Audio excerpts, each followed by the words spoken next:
Hello, হ্যাঁ বলো। সারাদিন কোথায় ছিলাম? অসুস্থ মানুষ আর কোথায় থাকবো, বাসায় শুয়েছিলাম। একদম মিথ্যা কথা বলবা না। সত্যি, সারাদিন বাসায় শুয়েছিলাম। তাহলে বিকালে যে তোমাকে দেখলাম লেয়ার পার্কে দাঁড়িয়ে একটা মেয়ের সাথে কথা বলতেছ। আরে আমার পাগলি, আমি ডাক্তারের কাছে গেছিলাম। আসার সময় হঠাৎ করে আমার এক ক্লাসমেটের সাথে দেখা। কই, আমাকে তো কখনো বলো নাই যে তোমার মেয়ে ফ্রেন্ড আছে। আর তুমি তো রাগ করবা, রাগ করে আমাকে বকা দিবা, সেই ভয়ে আমি বলিনি। আর কত মিথ্যা কথা বলবে বলো তো? তুমি তো বললে তুমি নাকি সারাদিন বাসায় ঘুমাইছো। এই তোমার ঘুম? বাহ। আরে পাগলি, ও শুধু আমার একটা ভালো বন্ধু, আর কিচ্ছু না। এই শোনো, তুমি আমার সাথে আর একটা মিথ্যা কথা বলবে না। আমি তোমার কথা শুনতে চাই না, ওকে? আরে একটু বোঝার চেষ্টা করো। আমি ছোট বাচ্চা না, আমি যথেষ্ট পরিমাণ বুঝি। সো তোমার বুঝাইতে হইব না। আরে পাগলি, ও খুব ভালো মেয়ে, আর তুমি তো ওর কথা শুনতে পারো না, তাই তোমাকে বলিনি।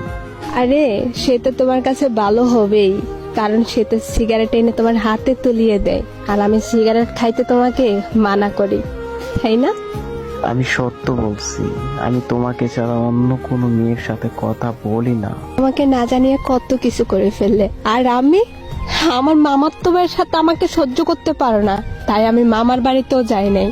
আর তুমি অন্য মায়াকে নিয়ে ঘুরতে যাও। ওই মেয়ের মাঝে কি আছে যেটা আমার মধ্যে নাই? যেই কারণে তুমি আমাকে ছাড়া অন্য মায়ের সাথে ঘুরতে যাও। কেন আমার সাথে এমনটা করলে বলো না? প্লিজ, এবারের মতো মাফ করে দাও। আমি আর তোমার সাথে মিথ্যে বলবো না। মেয়েটা তোকে অনেক ভালোবাসে, তুই অনেক ভালোবাসোস। তা আমি আর মাঝে থেকে কি করব? আমি যদি মরে যাই তারপরও তুই আমাকে দেখতে আসবি না, ভুলে যাবি তুই আমাকে। বিশ্বাস করো, আমি তোমাকে অনেকটা ভালোবাসি, আমি তোমাকে ছাড়া থাকতে পারবো না।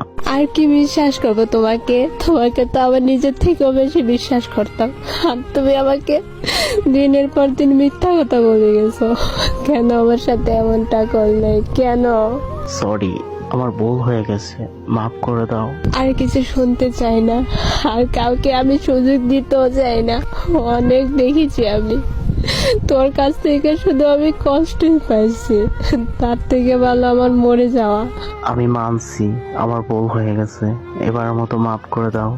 জানি তোকে ছাড়া থাকতে আমার অনেক কষ্ট হইব, কারণ আমি তোর সাথে এক মিনিট কথা না বলে থাকতে পারি নাই। আর এখন আমি সারাটা জীবন তোর সাথে কথা না বলে কিভাবে থাকবো? প্লিজ, এবারের মতো মাফ করে দাও। ওকে, ভালো থাকো আর নিজের খেয়াল রাখো।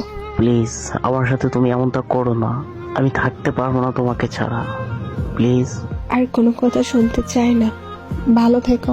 হাসিতে হাসিতে